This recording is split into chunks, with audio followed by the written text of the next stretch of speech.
Hello दोस्तों, आज की इस नए वीडियो में आप सभी लोगों का स्वागत है। दोस्तों, आप सब ने अभी तक दो लेक्चर और देखा, यूनिट पहला और यूनिट दूसरा। बहुत स्पेशल क्लास मैंने आपको दिया। एक मजे की बात यह है कि मैंने सारी चीज़ों को हिंदी में समझाया है। और यही तो आप चाहते हैं कि इंग्लिश को आप तभी समझ पाएंगे जब आप हिंदी में समझ पाएंगे।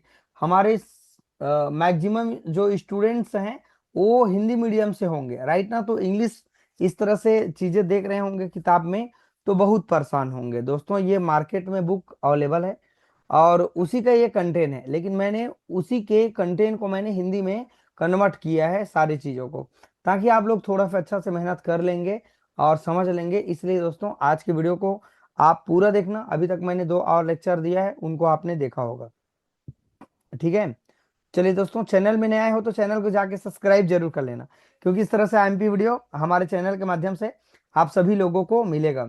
ठीक है, तो आज का जो हमारा यूनिट है तीसरा, है ना, कन्वर्सेशन इन इंग्लिश। जो संवाद होता है, अंग्रेजी में संवाद का मतलब क्या होता है? परफॉर्मेंस होता है। परफॉर्मेंस बेस्ड हमारे पास संवाद होगा, है ना। तो दोस्तों, जब मैं एक व्यक्ति कोई दूसरे से जब वार्तालाप करूंगा, बातचीत करूंगा, तो एक तरह से हमारे पास संवाद होगा, कन्वर्सेशन होगा। तो हमारा जो इंग्लिश होगा वो भी हमारे पास एक कन्वर्सेशन का एक मीडियम होता है। तो चलिए, इसी को आज हम समझेंगे। पूरा वीडियो के लास्ट तक बने रहना, ताकि हर चीज को आप समझ पाएंगे। आप सभी लोगों का मैंने कमेंट देखा, चाहे आप बीए वाले स्टूडेंट्स हैं, चाहे बीएससी वाले स्टूडेंट है, चाहे बीकॉम वाले, चाहे कोई भी कक्षा के बच्चे हैं, आप सब के लिए ये वीडियो आईएमपी है। और मार्केट में बुक इस तरह से अवेलेबल नहीं है कि हर बच्चा को नहीं मिलेगा। ठीक है, मेरे पास तो है, पीडीएफ में जरूर आपको मिल जाएगा। लेकिन मैं जो हिंदी में बताते जा रहा हूँ उसको आप लोग कवर करते जाएंगे। हो सकता है ये हमारा जो यूनिट है वो दो लेक्चर में कंप्लीट हो, एक ही लेक्चर में नहीं हो पाएगा, क्योंकि बहुत बड़ा बड़ा वीडियो बता देना उपाय नहीं है। छोटा छोटा वीडियो में हम चाहेंगे कवर करेंगे। चलिए दोस्तों, वीडियो को स्टार्ट करते हैं। देखो, converse communication is an art. Communication जो होता है ना, वो हमारे पास जो संचार होता है एक बहुत अच्छा हमारे में कला होता है, which is essential in the personal and professional life. जो हमारे प्रोफेशनल लाइफ और पर्सनल लाइफ दोनों के लिए महत्वपूर्ण होते हैं। इसमें हमारे पास एक conversation is an centre of it. जो कन्वर्सेशन होता है वह हमारे लिए सेंटर पॉइंट होता है। रीडिंग में, राइटिंग में can be significance focus on language learning. जो हमारे रीडिंग होते हैं चाहे राइटिंग होते हैं, उसमें महत्वपूर्ण होते हैं, फोकस डालते हैं हमारे जो लैंग्वेज लर्निंग होते हैं वो। But speaking and communicating in English is also essential. जो हमारे कम्युनिकेशन में स्पीकिंग मतलब जो स्पोक कर रहे हैं, स्पोक मीन्स बोलना होता है ना। और कम्युनिकेटिंग मतलब क्या होता है? संचार। इन इंग्लिश में संचार करना, बातचीत करना बहुत ज्यादा जरूरी होता है। ठीक है, तो यही सारे चीज दिए हुए हैं, जिसको आप थोड़ा सा हिंदी में देखेंगे तो आप लोगों को और क्लियर हो जाएगा। चलो मैं थोड़ा सा आगे बढ़ता हूँ, आप सब लोग चाहे तो स्क्रीनशॉट ले लेना, पेज वाइज आपको चीज मिलेगा।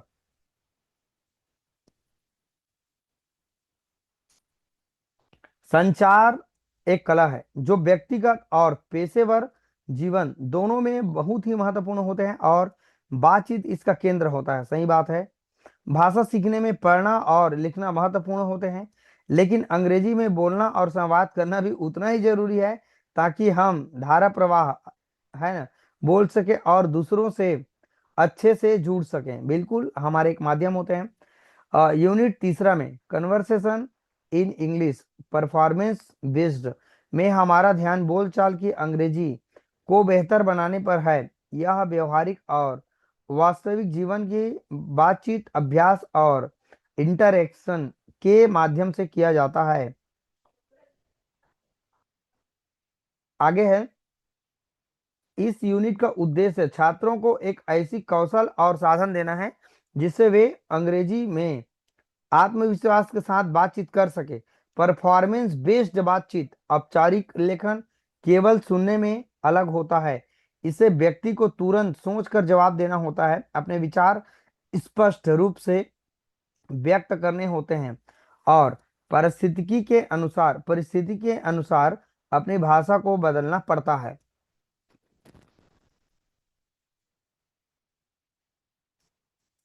आप यहाँ इंग्लिश में भी देख सकते हैं। देखो यहाँ लिखा है दिस यूनिट इज एम्ड, इसका उद्देश्य क्या है? Provided the learn with the instruments and skill they need to be able to participate in conversation in English। English में अच्छे से उनको भाग लेवाना, ठीक है, और इंग्लिश में बातचीत करना, उनको पार्टिसिपेट कराना, ये सारे चीज इनके।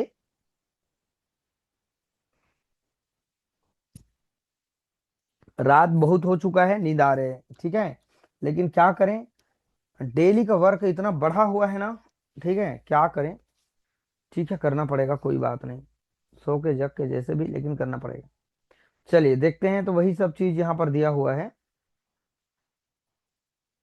इस यूनिट का उद्देश्य छात्रों को ऐसे कौशल और साधन देना है जिससे वे अंग्रेजी में आत्मविश्वास के साथ बातचीत कर सके। अच्छा, ये पढ़ दिया था ना। इस यूनिट में छात्रों को रोजमर्रा की जिंदगी, कार्यस्थल, वर्क प्लेस एंड सामाजिक परिस्थितियों में होने वाली बातचीत का अभ्यास कराया जाता है। इससे वे विभिन्न प्रकार के वास्तविक स्थितियों में सही तरीके से बात करना सीखते हैं, ठीक है। तो ये थोड़ा सा आप पढ़ते जाएंगे वीडियो को।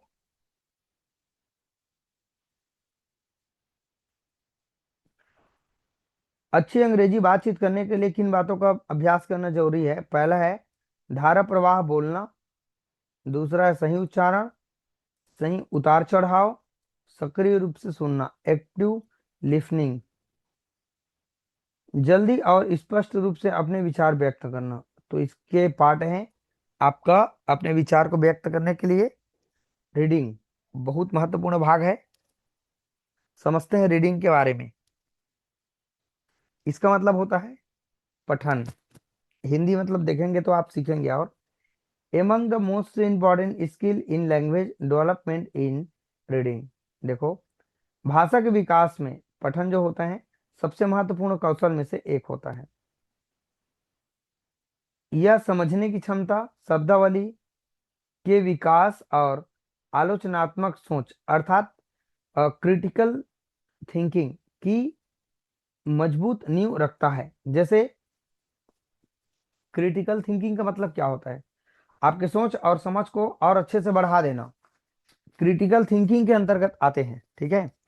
तो इससे क्या होगा, हमारे जो स्किल होंगे वो और भी बढ़ने लगेगा, ठीक है, क्रिटिकल थिंकिंग के माध्यम से। तो हम सब लोगों को अभी जो गवर्नमेंट है वो क्रिटिकल थिंकिंग को बढ़ावा दे रहे हैं, जैसे एनईपी में, ठीक, ये सब का रूल आपने पढ़ा होगा। आगे देखते हैं। इन भाग में हम विभिन्न पठन रणनीति और गतिविधियों पर चर्चा करेंगे जो विद्यार्थियों को उनकी पढ़ने की क्षमता विकसित करने में मदद करती है।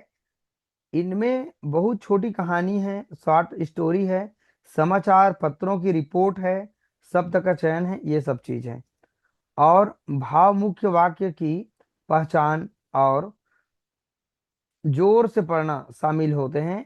इन रणनीतियों का अभ्यास करने से विद्यार्थी पाठ को बेहतर तरीके से समझ पाते हैं, इसकी संरचना और विश्लेषण कर सकते हैं और अपने विचार को अधिक स्पष्ट और सही तरीके से व्यक्त कर पाते हैं। अब देखते हैं इसके अंतर्गत, आपने देखा है ना, इसके अंतर्गत वेरी शॉर्ट स्टोरी आते हैं जिसमें the gift of the Magi है ना, और Cinderella, the selfish giant, stories from the Panchatantra, ये सब इसके अंतर्गत आते हैं।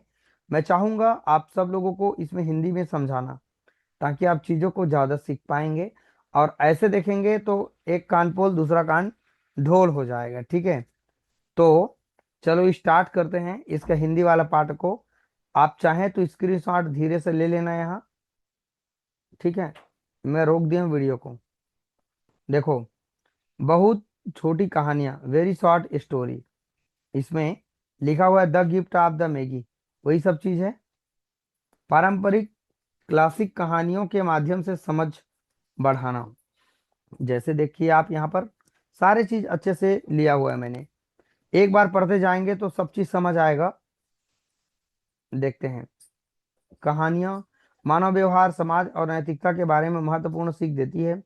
ये कहानियां आमतौर पर छोटी, सरल और आसानी से समझ में आने वाली होती है, इसलिए ये सभी उम्र के शिक्षार्थियों के लिए उपयुक्त होते हैं। शिक्षार्थी का मतलब होता है विद्यार्थी, स्टूडेंट। शिक्षक से टीचर हो गया। शिक्षार्थी का मतलब होता है एक सीखने वाला विद्यार्थी, अर्थात शिक्षार्थी। क्लासिक कहानियों की विशेषता होती है कि इनका कथानक स्पष्ट होती है, अर्थात प्लॉट, और पात्र अच्छी तरह से परिभाषित होते हैं और मुख्य विषय साफ दिखाई देते हैं। इसे पाठक कहानी को आसानी से समझ आता है और उसका मुख्य संदेश पकड़ सकता है। आप सब लोग इसको स्क्रीनशॉट लेना और धीरे से पढ़ते जाना। अब इसका और भी पार्ट दिया है, पूरा इनको आप करते जाना और इसको हिंदी में देख लीजिएगा, क्योंकि ये सारा चीज आपके समझ के ऊपर डिपेंड है। जब तक आप हिंदी में नहीं समझेंगे तो इंग्लिश में समझ नहीं पाएंगे। विद द एग्जाम्पल सारी चीज आपको अच्छा मिलेगा। तो दोस्तों, आप सबके लिए ये लेक्चर, ये हमारा नोट्स कैसा है, एक बार मुझे कमेंट करके जोर से जरूर बताना, ठीक है।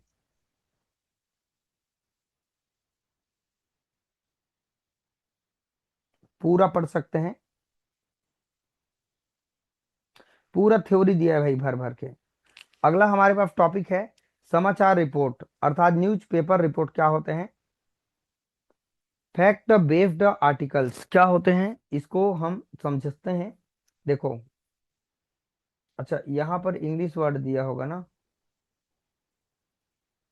News paper report, fact based article, अच्छा उसी की हिंदी है।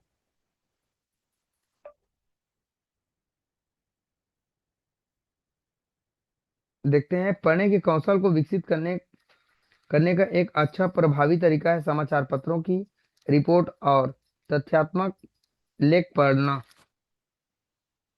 ऐसे पाठ हमें दुनिया में हो रही वास्तविक घटना और समस्याओं से परिचित कराते हैं। इस प्रकार के लेख पढ़ने से पाठक समाचार को बेहतर ढंग से समझने और उसकी व्याख्या करने में सक्षम बनता है। साथ ही यह आलोचनात्मक सोच को भी विकसित करता है, जिसमें स्रोत और प्रमाणों की विश्लेषण करना शामिल होता है। ठीक, तो चलो इसको कवर आप लोग करते जाओ, उदाहरण सहित आप पढ़ सकते हैं। यहाँ पूरा अच्छे से दिया है। आप लोग वीडियो को ना दोस्तों एक बार जरूर रोकना और पढ़ते जाना। मैं एक एक चीज को लाइन से लाइन पढ़ूंगा, तब तो ये छठवीं क्लास को कोई टीचर पढ़ा रहा है ऐसे हो जाएगा। आप बड़े विद्यार्थी हैं, आप लोगों को थोड़ा सा हिंट चाहिए, फिर आप लोग पढ़ाई कर लेंगे। रिपोर्ट और लेख की संरचना की समझ। समाचार रिपोर्ट और लेख की संरचना को समझना पढ़ने और समझने की क्षमता को बेहतर बनाता है।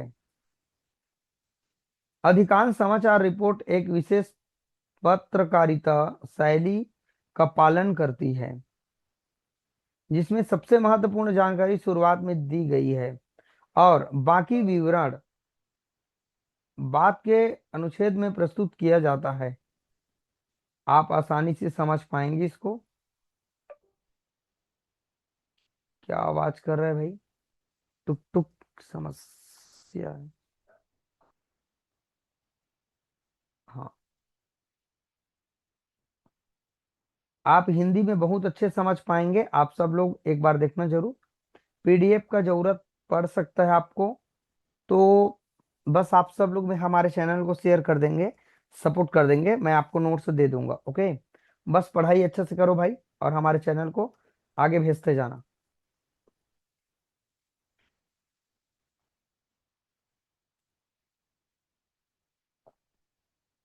डिक्शन एंड टोन, शब्द चयन और शैली।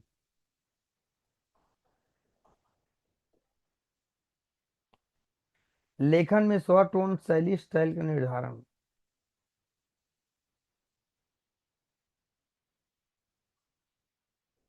उसी का पार्ट है ना। सबको एक बार रोकना और धीरे धीरे रोक के पढ़ते जाना। एक एक चीज को पढ़ना मेरे लिए पॉसिबल नहीं है, आप सब लोग पढ़ सकते हैं इसको।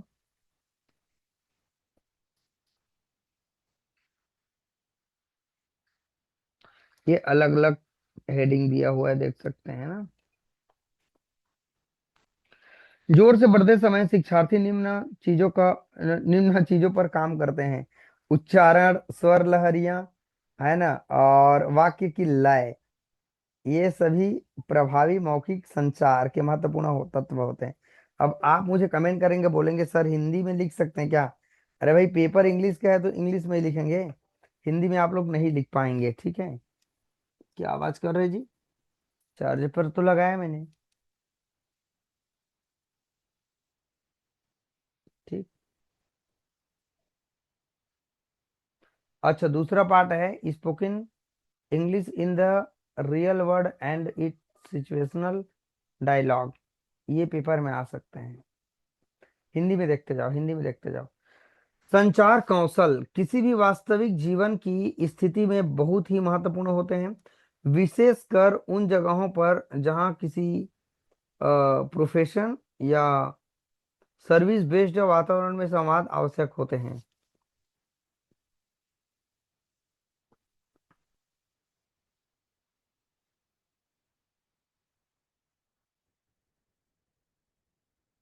वास्तविक जीवन और परिस्थिति जन्य संवादों में अंग्रेजी बोलना विभिन्न परिस्थितियों में मदद करती है, जैसे कि सेवा प्रदाताओं अर्थात सर्विस प्रोवाइडर्स से संवाद करना, बैंक से जानकारी प्राप्त करना, कार्यालय में सहकर्मी या वरिष्ठ व्यक्ति से मिलना। ये सब चीज इंग्लिश ऊपर देखेंगे, और हिंदी आप लोग थोड़ा थोड़ा से आप पढ़ सकते हैं। एक बेग पढ़ना पॉसिबल नहीं है, धीरे धीरे से पढ़ते जाएंगे, सब चीज सही होगा, है ना। अब ये है हमारे पास कॉल सेंटर, सेवा प्रदाताओं से बात करना, पेशेवर पूछताछ, सहकर्मियों, वरिष्ठों के साथ संवाद। ये सब चीज आपने देखा होगा। जैसे एक कॉल सेंटर जानते हैं ना, फोन आता है, इंग्लिश में भी बोलते हैं, मोबाइल में, हिंदी में भी, उसी को कह रहे हैं।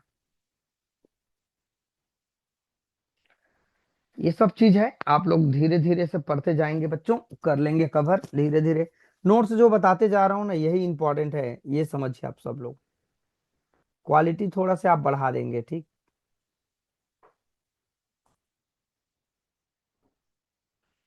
अगला है हमारे पास जो दिख रहा है ना यहाँ पर, बैंकिंग शब्दावली को समझना, अंडरस्टैंडिंग बैंकिंग टर्म। बैंकिंग में प्रयुक्त भाषा अक्सर सरल नहीं होती, खास करके जब हम लोन लेते हैं या डिपॉजिट करते हैं या इंटरेस्ट रेट लगाते हैं, और जब कोई स्कीम की बात करते हैं। इसलिए वित्तीय संस्थानों में सामान्य रूप से उपयोग की जाने वाली शब्दावली से परिचित होना आवश्यक है। बैंकिंग शब्दों की सामान्य जानकारी से आप सेवाओं अर्थात सर्विस के बारे में प्रश्न पूछते हैं और चर्चा उससे करते हैं। ये सब चीज अच्छा से आप करेंगे, ठीक है। आई होप आप सब लोगों को कुछ तो समझ आ रहा होगा। देखो जी, जब तक आप पढ़ाई नहीं करोगे, लाइन से अच्छे से समझ में नहीं आएगा। एक बात मैं क्लियर कर देता हूँ, मैं तो आपको नोट्स बना के देने वाला एक इंसान हूँ, पढ़ाई करना आपके हाथ में है।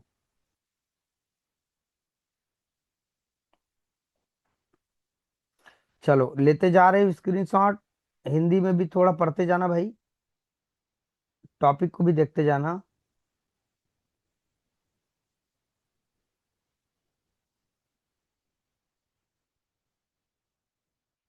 ओपन इंडेड क्वेश्चन, खुले सवाल होना चाहिए। अरे बहुत अच्छा है जी, पढ़ सकते हो सब लोग। सो तो नहीं गए आप लोग? मैं तो जग रहा हूँ। अभी बज रहा है 11:39। ठीक है। बाजार कीमत पूछना, छूट आदि, उत्पादक की जानकारी क्षमता, सॉरी, जानकारी पूछना।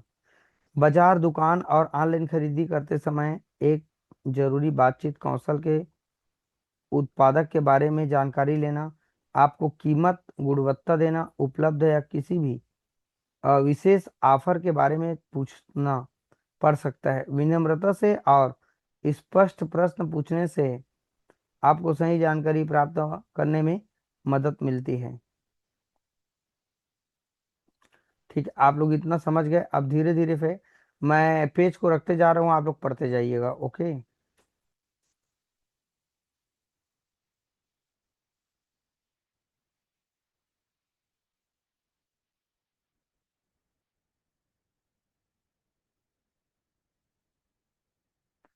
ये सब बुक का कंटेंट है ना।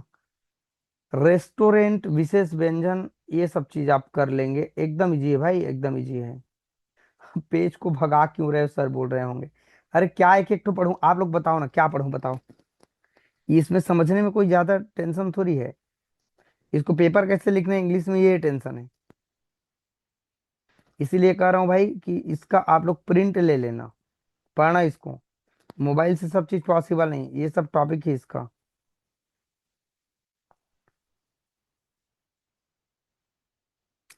रेलवे स्टेशन, बस स्टेशन, ट्रेनों बसों के आगमन और प्रस्थान की जानकारी देना। यात्रा से संबंधित प्रश्न का संवाद करना। ट्रेन या बस से यात्रा करते समय रास्तों और समय सारणी के बारे में पूछना जरूरी होता है। प्रथम, चाहे प्रस्थान समय, देरी, टिकट बुकिंग या अन्य कोई जानकारी हो, प्रभावी बातचीत से यात्रा आसान हो जाती है। बिल्कुल होगा। और मुख्य वाक्य क्या है? गंतव्यता के लिए अगली ट्रेन कब है? क्या यह ट्रेन या बस गंतव्य तक पहुंचने में कितना समय लेता है? मैं अगली ट्रेन के टिकट कहाँ से ले सकता हूँ? ये इसके कुछ एग्जाम्पल है। रोकते जाओ, सबको रोकते जाओ, फटाफट रोकते जाओ। नहीं तो एक एक चीज पढ़ेंगे तो एक बज जाएगा भाई। रोकते जाओ।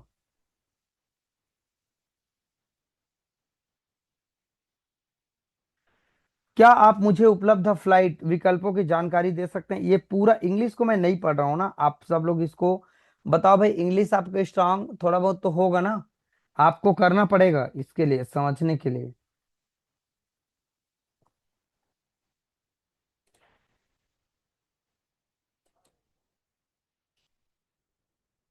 ये आपका 34 पेज हो गया।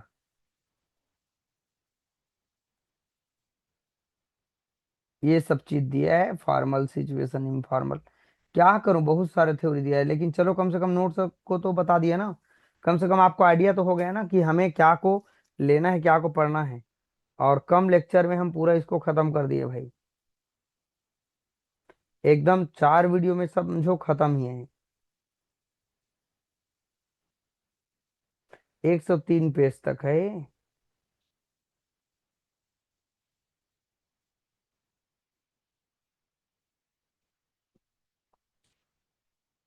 ऊपर इंग्लिश में दिया है और नीचे उसका हिंदी दिया, ध्यान रखिएगा ना आप लोग। ये सब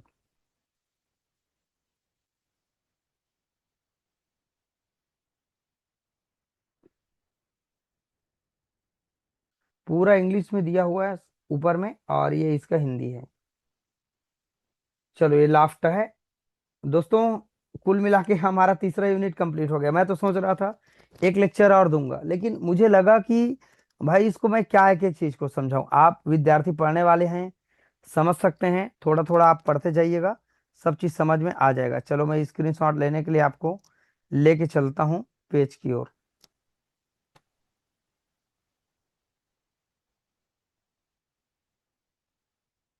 क्वालिटी बढ़ा लेना ना।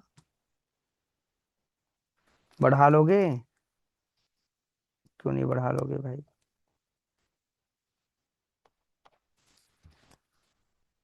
सीधा चलते हैं उधर, 50 पेज की ओर।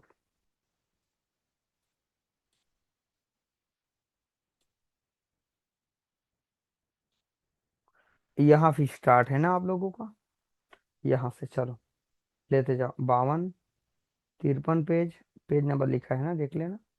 54 पेज, थोड़ा और जूम कर देता हूँ। ठीक। 55। भाई प्रिंट करा लेना यार सब लोग। ठीक है। अच्छा है, मुझे टाइम लगा है नोट्स बनाने में, बहुत मेहनत किया मैंने आप सबके लिए। अब इतना भी समझ आ जाएगा ना इसके हिंदी। मैं तो थोड़ा सा आपको पेज को पलटते गया हूँ, ऐसा ऐसा पढ़ना है, इस तरीके से पढ़ना है करके। इसके बाद भी अगर आप लोग नहीं पढ़ पाएंगे तो भाई समस्या है। इससे कोई भी ज्यादा और समझाने लायक चीज है ही नहीं।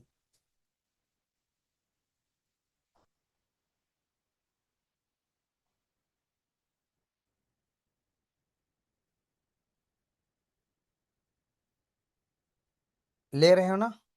Yes yes yes. 68, 69, 70 है, 71, 72। मुझे भी जोर से नींद लग रहा है ना? एकदम जी, एकदम नींद आ रहा है बहुत ज्यादा।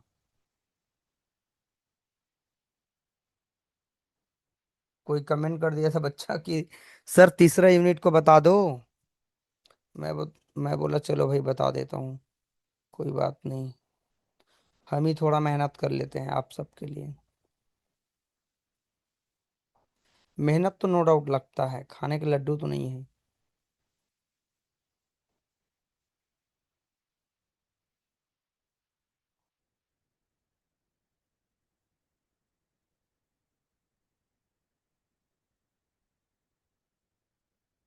ये हो गया 87 पेज। बहुत सारा पेज है ना, ध्यान रखिएगा।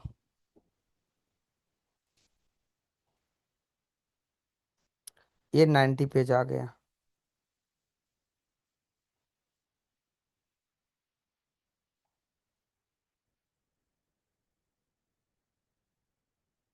ठीक है, तो कहीं जगह आपको हिंदी मिलेगा, कहीं जगह इंग्लिश मिलेगा, लेकिन परेशान आप लोगों को नहीं होना है भाई।